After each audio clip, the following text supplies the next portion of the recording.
қазіргі хит болып жатқан басты пісірдім. Барлығы заказ беріп жеп жатыр ғой. Соны өзіміз пісіріп жегіштедім. Өйткені заказ беретін болсан 3500 пәленбай мыңға шығып жатыр да, 4,5 мың құры баспен жақ. Мысалы базардан барып алсаң 1,5 мың теңге, 1000 теңге. 1000 теңгеге 2 бас алдық. Түсіріп жүріп сөйтіп оны қазанға қайнаттық. Жағым бөлек, басты бөлек. Бол бұрап пісті. Қара бұрышын салдым, тұз салдым. Жақсылап пісіріп алдым бұл бұратып. Сөйтіп оны жақсылап орап алдық та.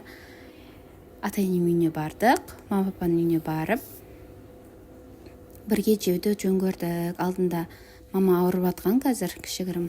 Больницадан шыққаннан кейін осындай бас шегімге батыр деп жіберген WhatsApp-қа. Вообще WhatsApp чатымыз бар. Сол қуантайық, көңіл көтеріліп қалсын деп келіндік міндетімді атқарып, барып, бас алып бардым. Ары қарай қазір қызық болады. Соңына дейін көріңіздер. Осылай 2 басты апарып, кешкі асқа ұсындық. Қырсыққанда пробкамен зорға жеттік. Абажып, шыбырлып, зорға жеттік қой. Жете алмай кеттік. Маған именно телефон алына тура отырайын.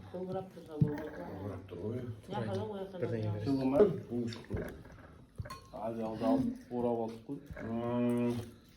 Қайырын алыңдар? Базарда. Құсайдың ба? Қай жеріне кеп Құсайдың?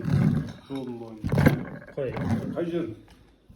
Құсай деген жазу бар ғой. Иә, ата. Соған 20 метр жетпей, оң жақ бетінде әсем деген тапты. Жапырақты деңгейін ба? Ана көтерген жапырақты тұр ғой?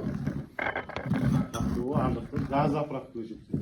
Жанында газ жапырақты бар. Сүттің әуетінде жапырақты тұр ғой?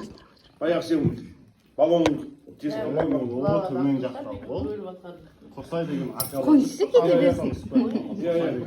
Ол көрмеді. Мынау айтып өтсем ондай нәрсені көрмейді. Құлақтан тегіп жатыр баба. Өзіміз пісір. Ой, молодец, өтіріпсің. Айналадан барып 2 бас алып. Молодец.